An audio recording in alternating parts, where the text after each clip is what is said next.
Jesse has been probably the single constant in my professional life.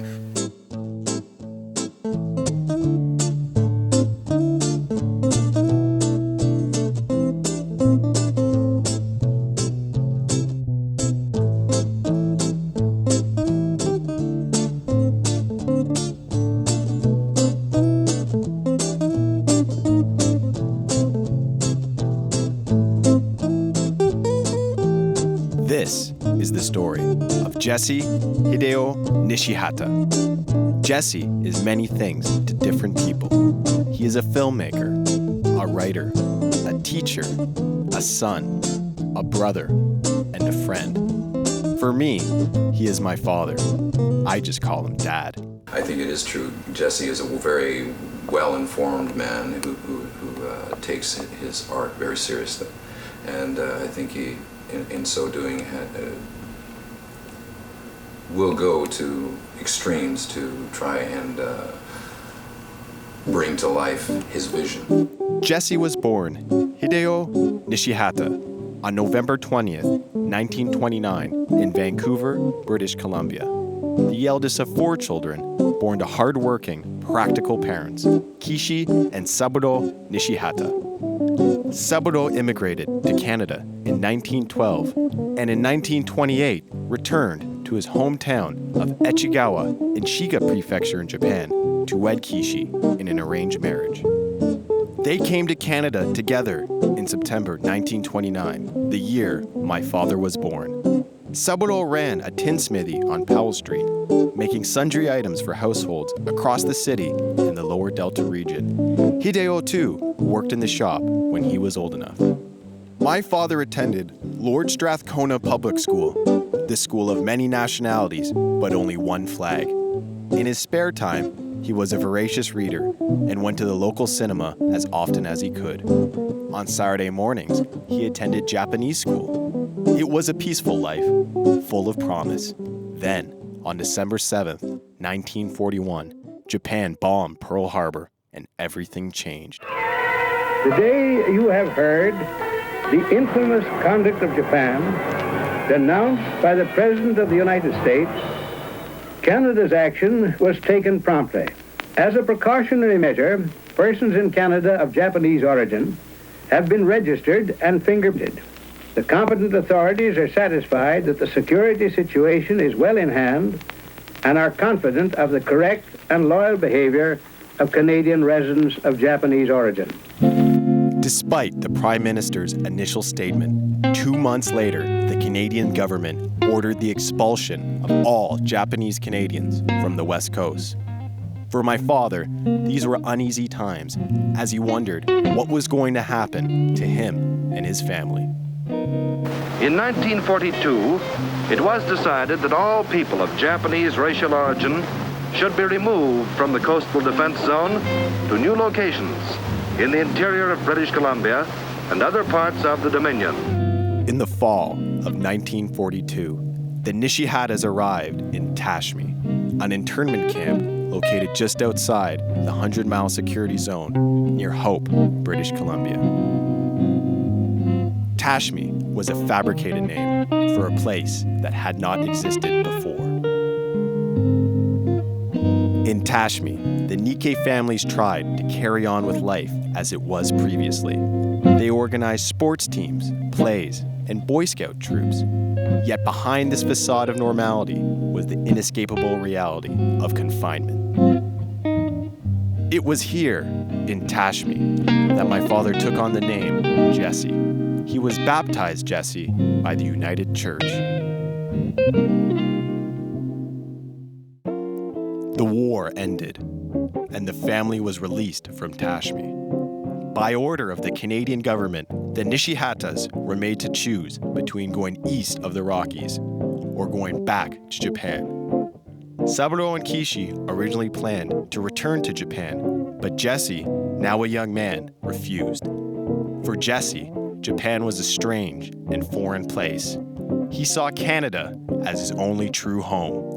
After spending a year living on a sugar beet farm in Diamond City, Alberta, the Nishihatas relocated to Montreal. In Montreal, Jesse began a new life, studying psychology at Sir George Williams College and dreaming of future possibilities. However, the memories of internment had left behind deep scars.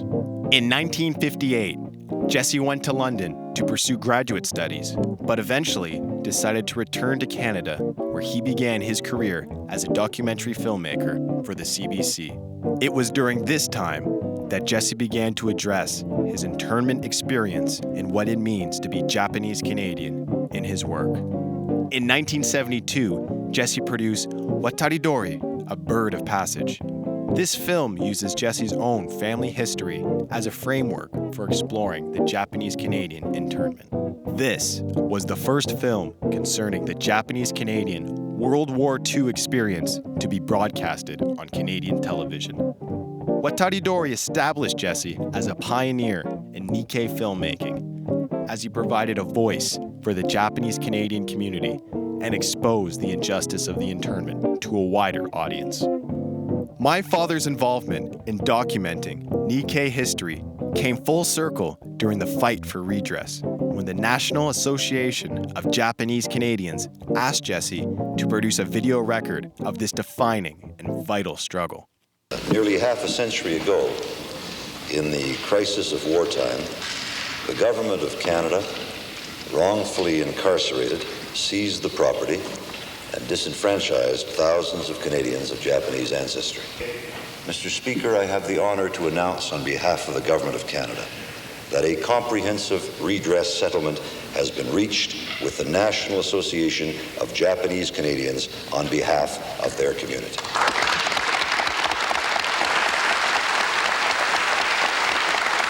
We cannot speak of Canada as a just place, a democracy, a country of equality for all, so long as we fail to address Native claims and Native rights.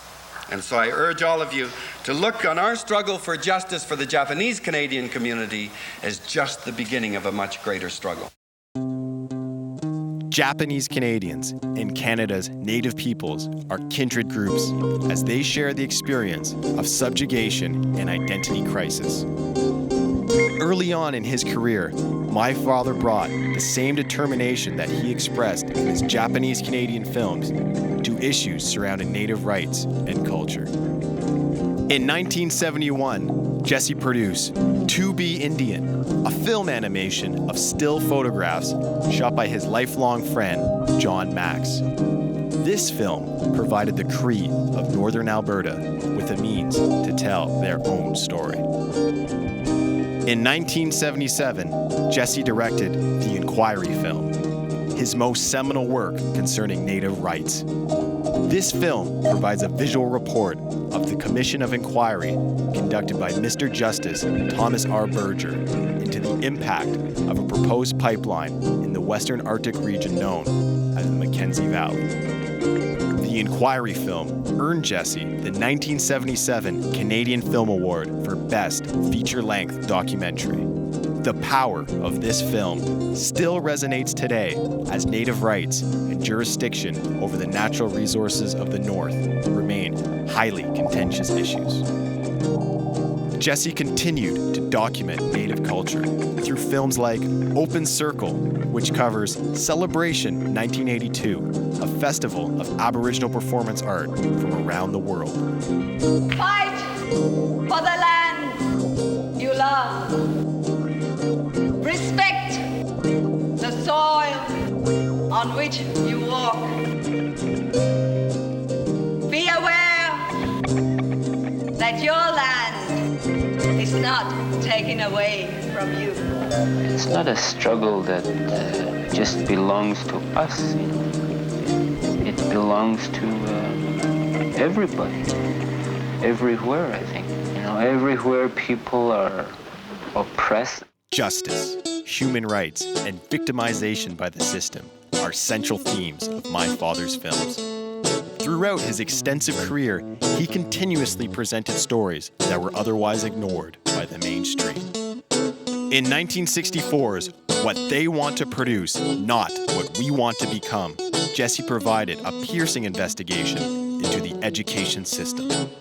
In 1975, Jesse produced Aurelia, Our Town, directed by his close friend and collaborator, Martin Levat. So let's talk about Aurelia for a second. I think what Jesse and I did was to make a lasting portrait of the town as a document. And all of the things that you see are things that happened in that town when we were there filming. Jesse also ventured into the avant-garde as he experimented with innovative modes of visual storytelling through films such as 1988's Black Earth. This award-winning film, shot on location in India, illustrates a poetic metaphor of the earth as a woman.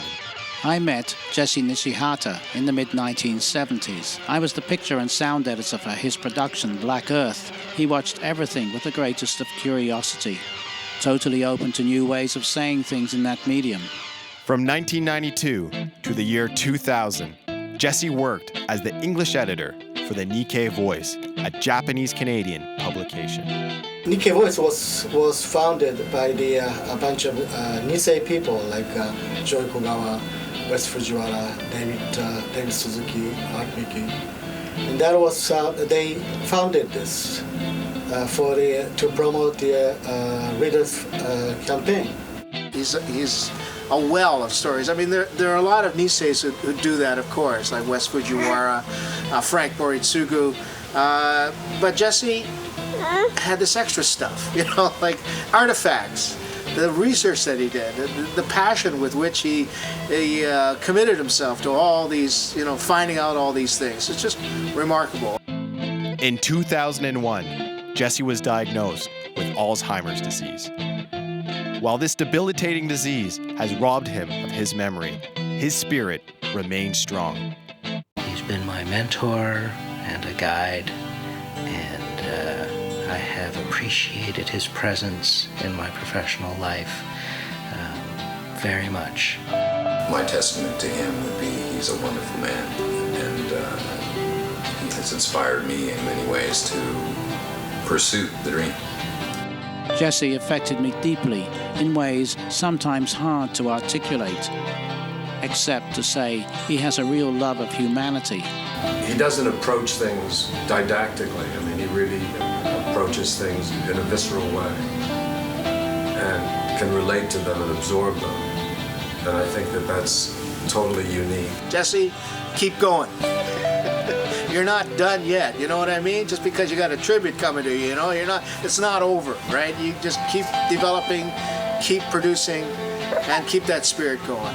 My father's legacy as a filmmaker, as a Japanese Canadian, and more simply, as a person, is something in which each one of us, regardless of our background, can find deeper meaning.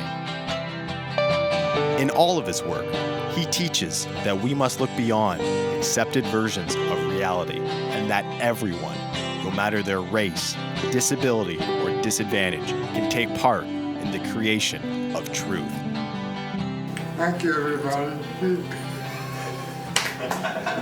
Perfect. No, you can't use that. But check it out. It looks good, Dad. Look.